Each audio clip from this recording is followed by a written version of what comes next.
Hello, I'm back again with my dress, and today I'm going to show you how I transfer the changes I made on my toile onto my pattern, and I'm also going to quickly draft out the draped overlay for the organza piece. You might remember there were two changes I needed to make: fitting changes and design changes.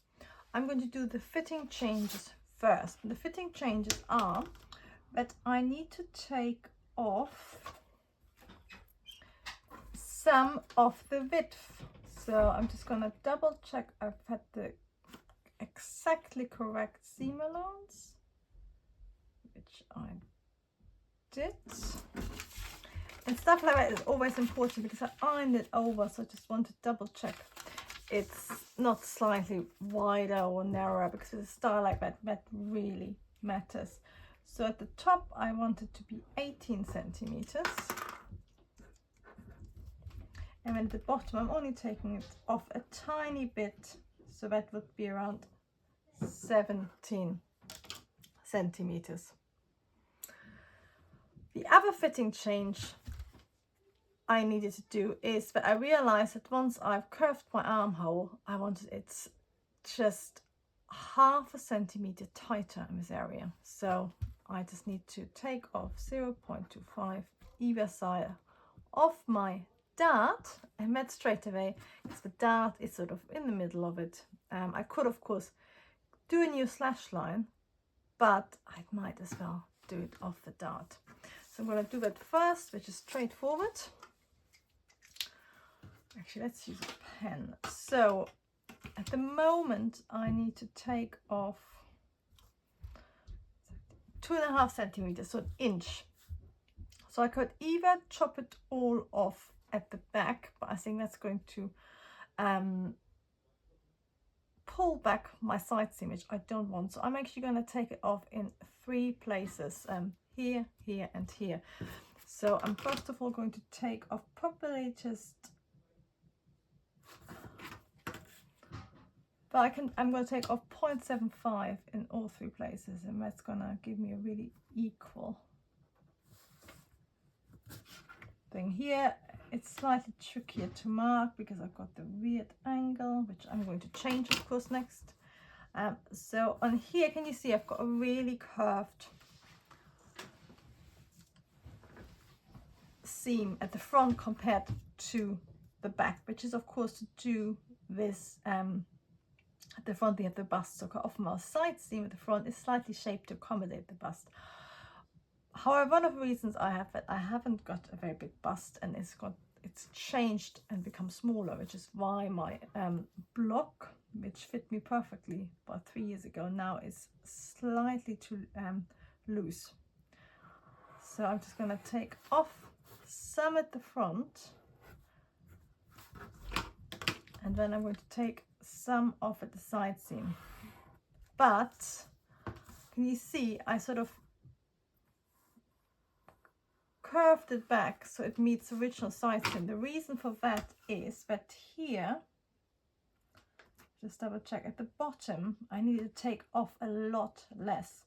So at the bottom I only actually need to take off about 0.7. So instead of transferring that into 3, I'm just going to take the rest of my top and my bottom off the center back. So I've got a variety. So I need to take off, this is where your maths has to be quite good.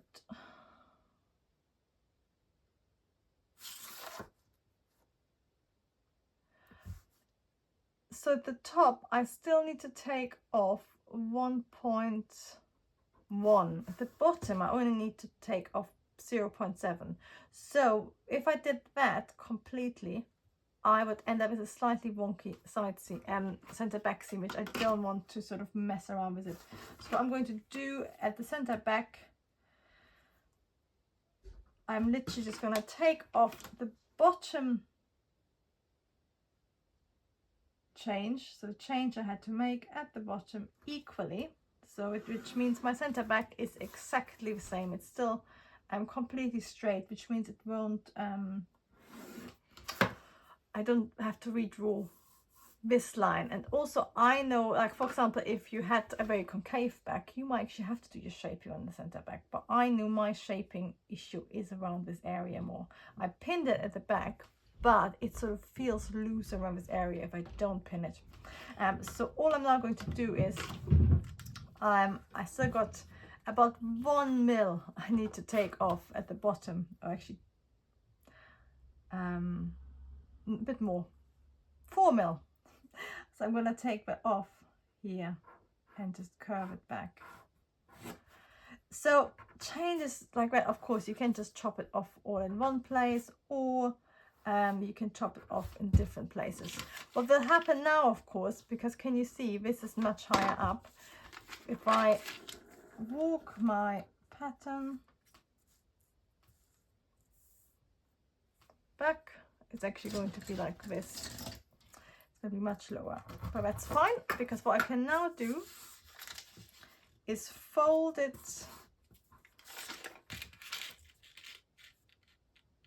the seam allowance over at the back, and then I can pin it together. And that's why I just wanted to make sure that it meets, because if you pin it on like this, you end up with nothing matching. So I actually had to check the run, the balance, everything was, I want to keep it balanced. So I walked up from my base, because that should be still exactly the same, because I didn't change it.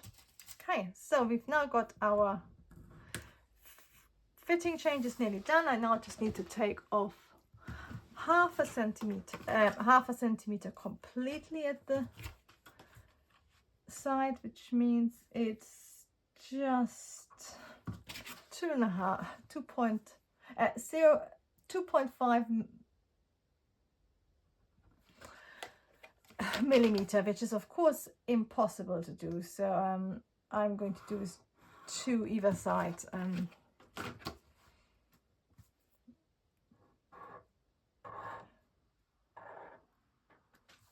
So that'd be fine. And again, I just double check. I've done it to my notch. So now I can again just fold it over and double check. It's, oh, actually a slightly dodgy, either a slightly dodgy notch, or I cut it out slightly wonky. Let's have a look. And with stuff like that, this is why checking the run of your pattern is a pain. Of course, it takes ages, but it's super important, because if you get it wrong, you get it wrong. So it's slightly out like that. So that is okay. So that's also something I have to double check on my block, just to check I haven't, because I had to do changes to my block, so I might have done that slightly sloppy. So let's have a look at our design changes. So I'm going to get my toile again, and you can see that was the main change I made. The front, which is of course this piece, and I've actually kept it. I kept all the bits I've cut out, and what I did with one of them, I actually marked how it belongs, so I know where it belongs to. But you can see on this one it's quite nice, because I can literally just pin it on, and then I will just trace it through very roughly just on one side, and then I can fold it later and transfer all the changes. So that was a change I made to the front. And then at the back, at the side towards the back, I made first of all quite a subtle change, but I know I wanted to take off a little bit more, and I've pinned that only, so I need to make that. So that was my first change. And then I've also taken about another ½ centimeter.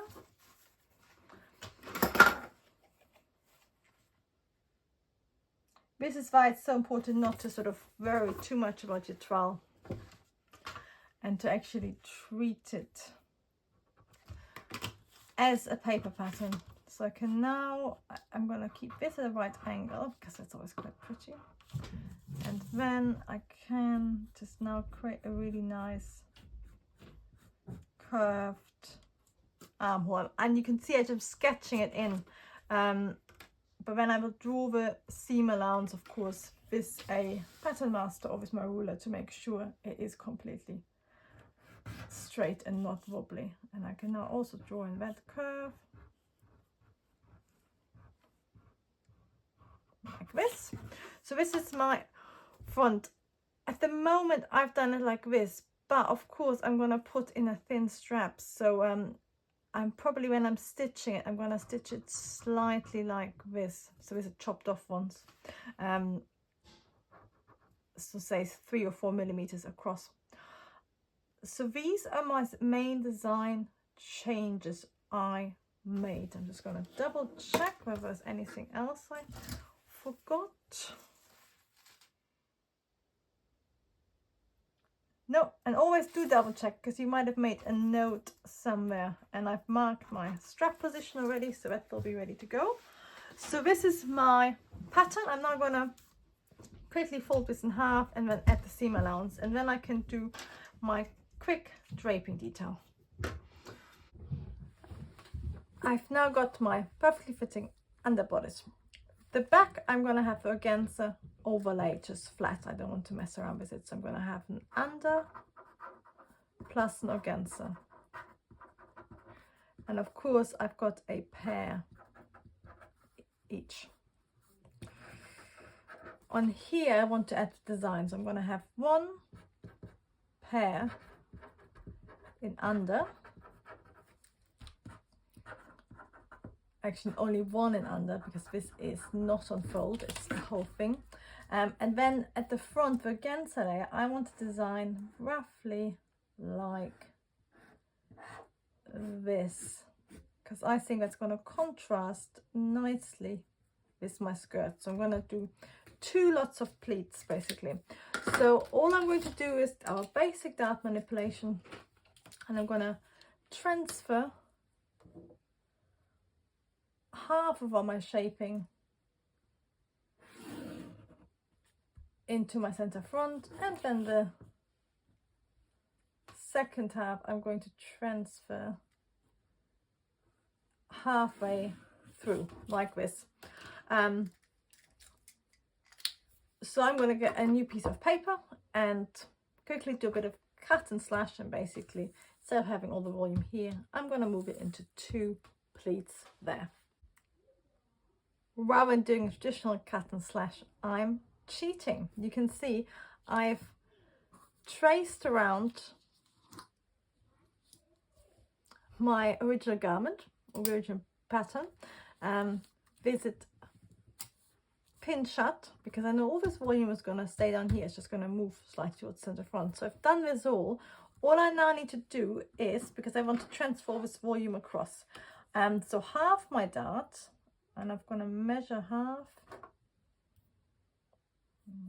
You don't have to be super precise, but more or less half. I've measured half here, and then all I need to do is get my handy tool or pin, keep it together up here, and then I'm going to move it across to the halfway point, and that, if I hold it all in place, this is going to now give me the first line, the first pleat, which is of course going to go all the way up here. And if I close it, if I hold it again, and then you have to, if you can, you actually keep it in there the whole time, because you don't want to move it. I'm now going to move it across again until it's hitting at my other side. So I've now closed all my volume, and I've now got my second dart here, and I just realized I've forgotten something. I also of course need to mark the waist here, because that's the distance between my 2 pleats. So I've now got what is my waist, which is very odd, I agree. And I've also got my point up here. So you can of course just do this in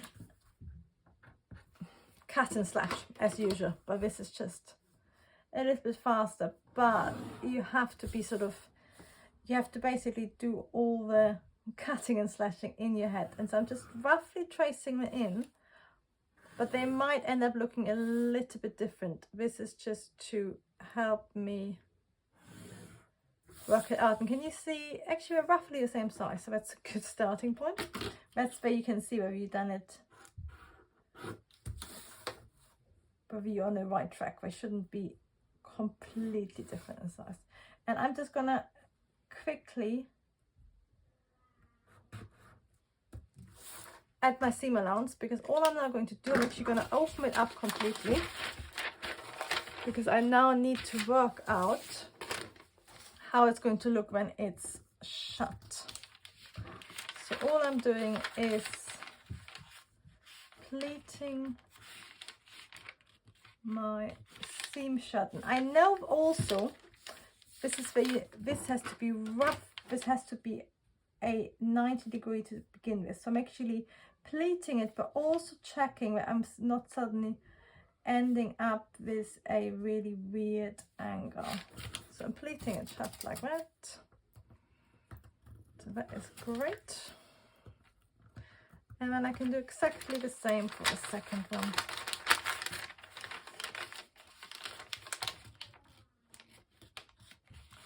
And I sort of want to make sure it's right, like a nice smooth line. If you have it like this, you know it's wrong. And if in doubt, what you can actually do is put this on top again, because this should be still exactly the same, because we're not changing the shape, we're just moving our volume around. So I can now cut it out. And I can either cut all layers out together, or what I'm going to do is cut one half and then fold it and cut the other half. But that's my Organza Overlay, which I'm going to cut out one. And then next step is to stitch it all together.